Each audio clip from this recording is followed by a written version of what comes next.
It's the Mike Francesa podcast on the Bet Rivers Network.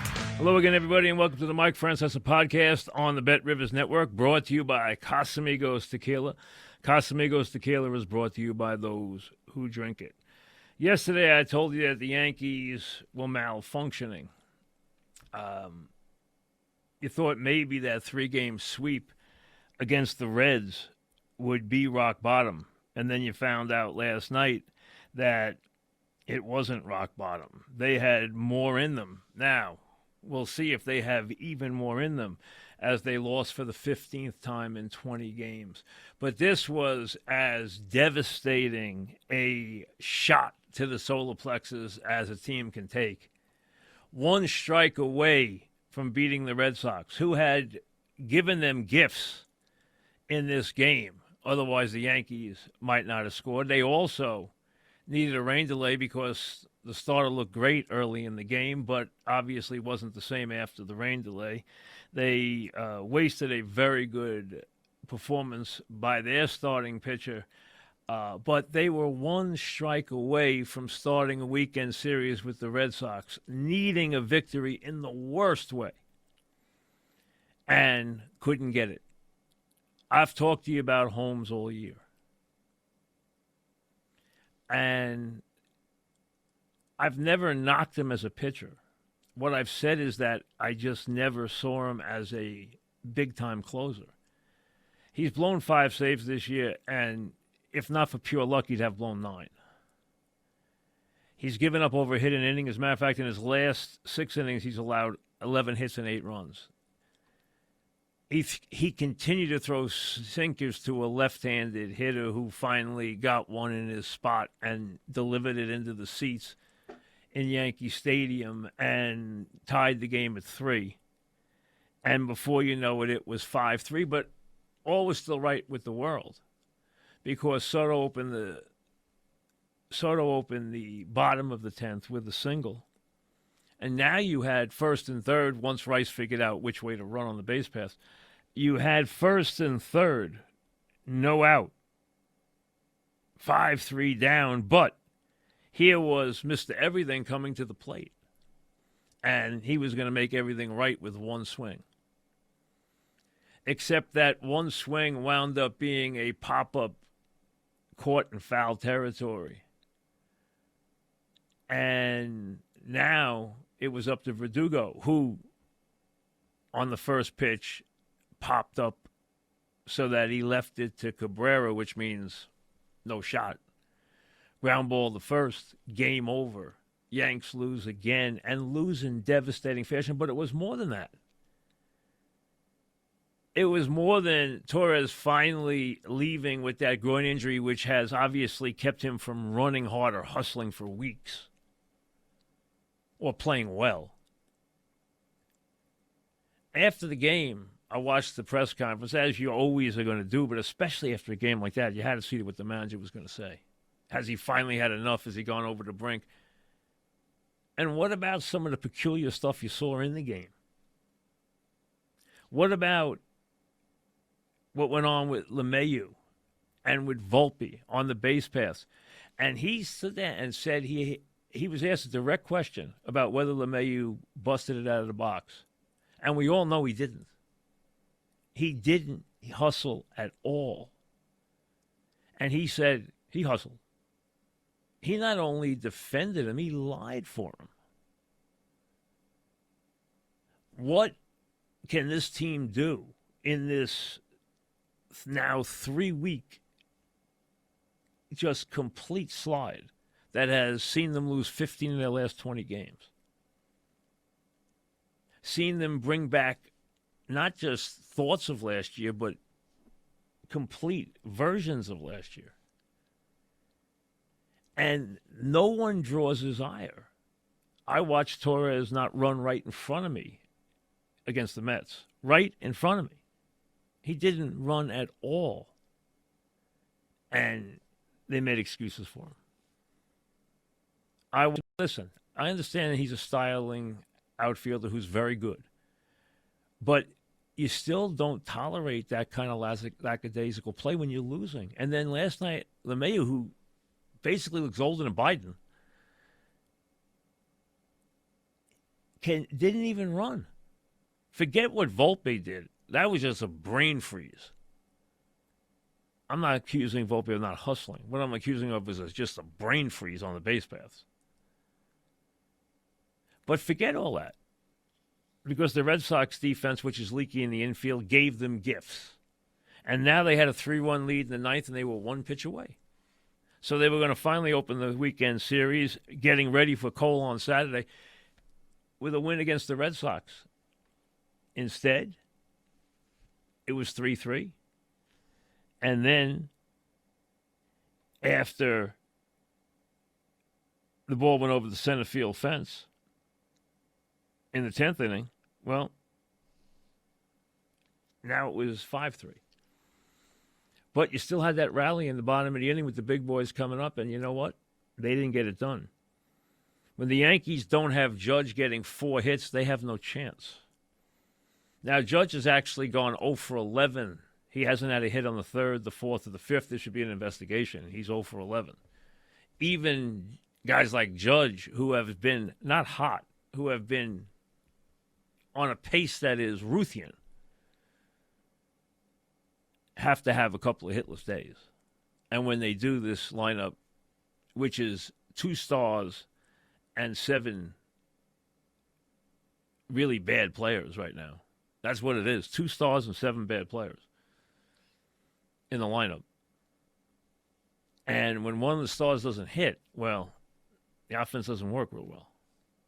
The pitching hasn't worked real well. And on a night when the pitching did work well, it still wasn't enough. I mean, Cortez went out there and gave you 6 brilliant innings. Weaver did a Houdini act in the 8th. And now you had Holmes in the 9th and you're ready to go home. But again, Holmes couldn't do it. Don't talk to me about Canley because he never does it in a big spot. Never has, never will. And now the Yankees open the series with another loss. And this thing just gets worse and worse. But you're puzzled by the actions even of the manager. Because this team has given him, in just the last 2 days, so many opportunities to just blow up and destroy them. With lack of hustle, with dumb plays, pulling rocks. And just real actions of not hustling. Episode after episode of no hustle. Forget how bad LeMahieu looks. He looks decrepit. He's at 175. He can't get the ball out of the infield. And he didn't run. I don't care what anybody says. He did not run. He can at least hustle. This team is just on the verge of implosion. Now, today again, you get another test. You get an afternoon game, you get a quick turnaround, and you get Cole on the mound, who was good in his last start. And you're thinking, okay, be the ace, be the guy after a 5-inning, 3-hit, 6-strikeout episode against Toronto, where he looked like Cole. After giving up 4 homers against the Mets, you figure, all right, now he's ready to deliver. And today they need him to go out and deliver. Give them 7, shall I say, 6 or 7 real innings, ace innings, in a day where they desperately need to be able to put the ball in the seats a couple of times and have somebody strike out some people and dominate some people so that they don't have the game on the line when their closer, who is in a big-time slump, comes into the game. Or bullpen.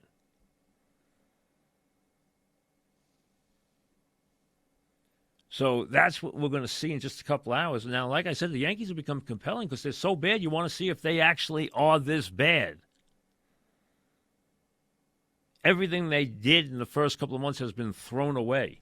You know, right now, as we wake up on this Saturday, the Yankees are closer to third place and the Red Sox than they are first place and the Orioles. They are 4 behind the Orioles in the loss column. They are 3 ahead of the Red Sox.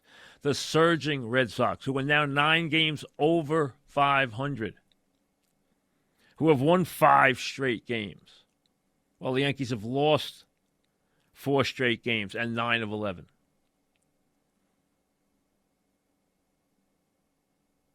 And now the Yankees, like I said, are closer to third place than they are to first place. In a year where winning the division in the American League is going to be critical if you have aspirations. But right now the Yankees just have aspirations of making the postseason. Those thoughts 6 weeks ago of, World Series or bust, or how dare anybody think there'd be anybody else in the American League who can play us in the postseason. Those thoughts have drifted away to now, hey, can we win 90 games? No longer even 20 games over 500, 18 games over 500 now. Another loss today and no longer playing 600 baseball on the season. See, everyone still looks at the record and says, hey, they're 54-36, what are you worried about? They're 5-15 of their last 20. Who's going to pull them out of this hole? And that's with Judge on fire during that time. And Soto as consistent as you can be since day one. But if you look now, the American League has changed. Cleveland's still where they've been all season. But Houston is a game out of first place. And is now 4 games over 500 as they surge. Hands down right now, they're a better team than the Yankees are. With a chance to get a lot healthier. The Red Sox are now 9 games over 500. And they look like a versatile, athletic, youthful bunch that's having fun. Really only one bona fide star, although they have another player who's really highly underrated in Durant. But not a team made up of stars. Matter of fact, Boston doesn't even love this team. Because they're used to stars. They're used to, Manny and Big Papi and Clemens and go down the line.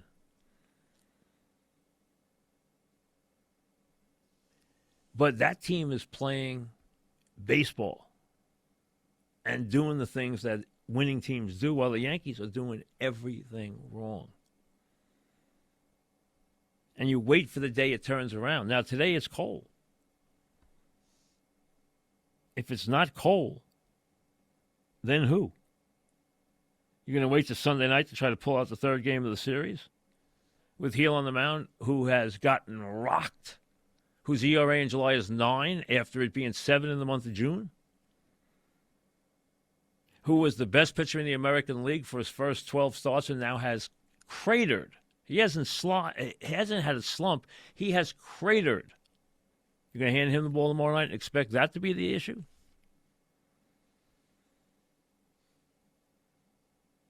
So it falls all on Cole today. And they need to be led. This is a top-heavy team. Cole, Judge, Soto. And that's who has to do it. Because if you wait around for somebody else to do it right now, you're going to be waiting a long time. It's got to be them.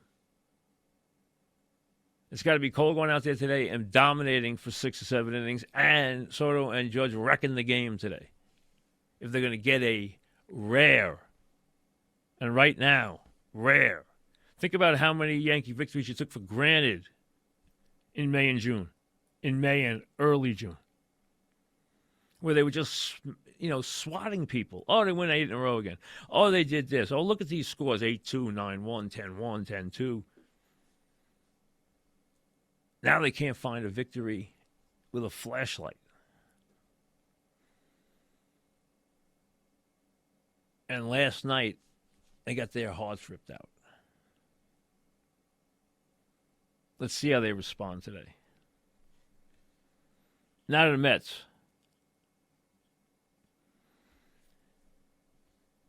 Listen,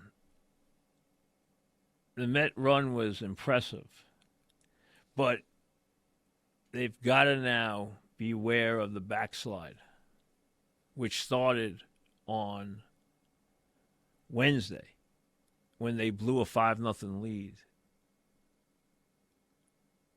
to Washington. They were rolling. They were hitting. They blew a 5-0 lead, and all their offense can't overcome the pitching. And we've talked to you about how bad this pitching is, and now Severino gets rocked, and they go into Pittsburgh last night and give up, get this, 7 home runs. You heard right. 7 home runs to the Pirates.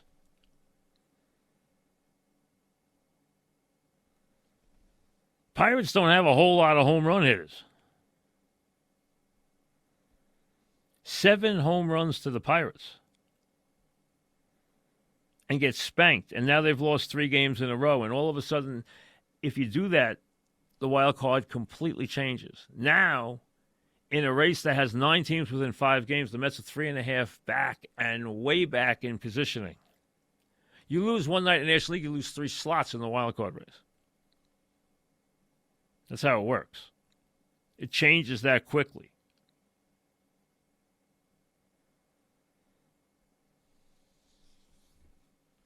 Now, Reynolds is a good player. Good player. And he had a big night. He's got 16 home runs. He's a good player. Player I had my eye on for the Yankees a while ago. But this year, Sawinski's supposed to hit home runs, and he hadn't really, but he did last night. The big fella hit a couple last night. He'd been in a real home run drought, but he hit a couple last night. They hit 7 home runs against the Mets last night. 7 home runs in a 14-2 whipping. The Mets can't. They came from 11 games under 500 to a game over 500 in really quick time. And they did it against some good teams, and they were impressive doing it. Their offense had a month in June that was legendary by their standards. So many guys contributing. Alvarez, Vientos, go on and on. Nimmo's month, we know their offense can produce, but you can't overcome weak pitching on a daily basis. Now, they can go out and get a reliever, but they need Senga to come back. If they can get those things, maybe they can stay in this wild card hunt. But they got to watch this right now. They had an opportunity against bad teams. And now they're 2-3 in that stretch. 14 games against losing teams going into the All-Star break, already at the 500 mark. Now they're under 500. Now they've slipped and they've lost 3 games in a row, and their pitching is falling apart. When you go to the Met bullpen, you put the helmets on. And the starters aren't much to write home about either.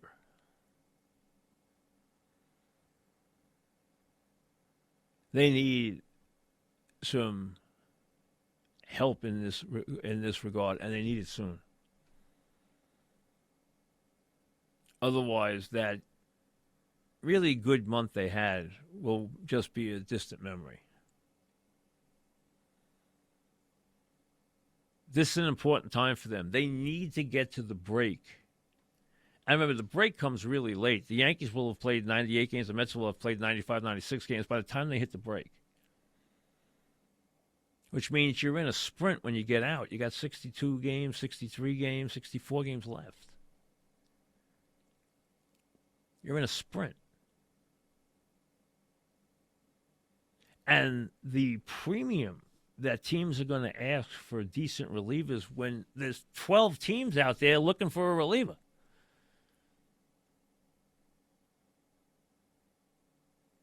I mean, right now, if you're a rebuilding team and you have a reliever, man, you are going to get a lot for your buck. You were going to get a big bang in the trade because they are that valuable. I mean, there's so many people looking for them. Just looking for bullpen help, especially in a world now where starters don't go 5 innings. It's a rarity now when a starter sees the sixth. You throw a parade now when he sees 6 innings.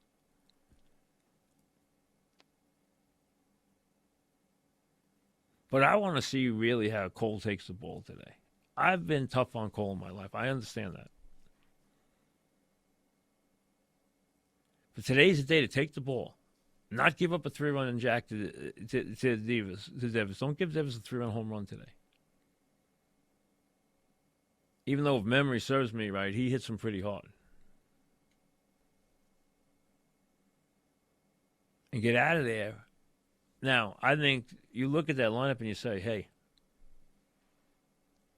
if it's not Soto and Judge, who's going to do it? I don't really like Rice batting first, but I don't see any other options. Unless you're going to put Grisham up there. But again, that's me looking for Grisham to be better and thinking he will be better if you give him that boost and confidence. They're already going to play him more going into the stretch because they're going to DH Judge more. They've already said that. They're going to give him a chance to play against right-handed pitching. He's dangerous. I'd give him a shot at the top with his speed. He does walk some, and see if it lifts him to play to a high level. He can slide Rice back in the middle of the lineup.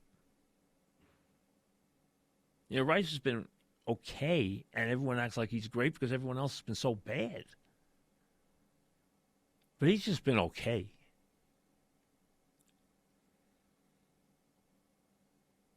But the other guys have slipped so badly. That's the key. But back to the Mets. They need some pitching. I mean, they got to get some help. Or June run is going to be a thing of the past and just a distant memory. Because I don't care how much offense you have. And their offense has been good. But I don't care how much you have. You can't overcome this kind of ineptitude. They need Peterson to go out there today, not walk the ballpark, and pitch well. Same thing with Naya tomorrow. They need a couple of well-pitched games because that bullpen is a disaster area.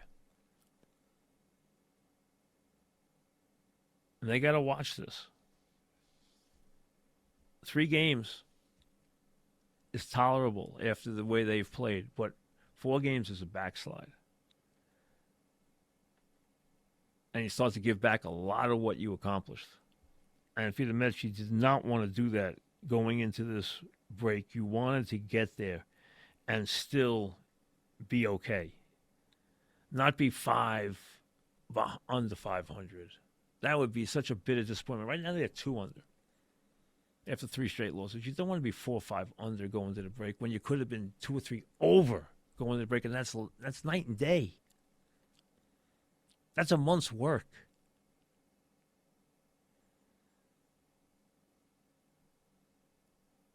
And that's what you're dealing with right now. If you, and I never do this, but I happened to see it last night. If you haven't seen, the Astros beat the Twins last night 13-12. Twins are pretty good. Astros are red hot.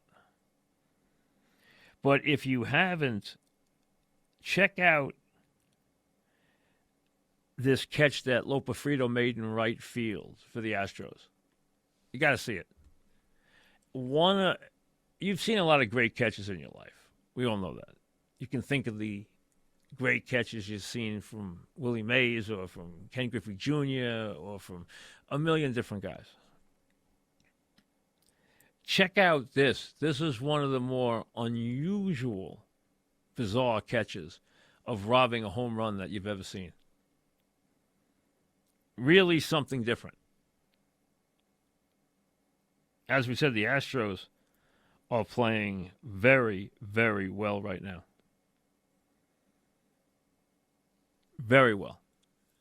And they get their starting pitching healthier, which I think they have a chance to do. They're going to be a real tough team to deal with come October. And they're going to be there in October. They'll probably win the division. So, interesting day today. The Yankees first playing a rare, and I do say rare now because it doesn't happen very often, a 1 o'clock Saturday game. They usually, these teams now either playing at 4 or 7 at Saturday. They very rarely play at 1. So this is a rare Saturday afternoon game. And a big one for the Yankees. And then the Mets at the 4:05 slot, trying to stop the bleeding on this 3-game losing streak, because a 4-game losing streak against Washington and Pittsburgh is a bad losing streak. Especially with what you were hoping to accomplish going into the break. You want to stop that right now. So an important game today for the Mets. An imperative game today for the Yankees. Otherwise, they lose another series. They could have a huge losing streak going into their trip to Tampa, followed by a trip to Baltimore, followed by the All-Star break. So this could be a dismal last 8 games for the Yankees. They need Cole to stop that. You call the guy a stopper for a reason. This is what you're supposed to stop right now. This big game today. We'll see you later. Thanks for listening to the Mike Francesa podcast on the Bet Rivers Network.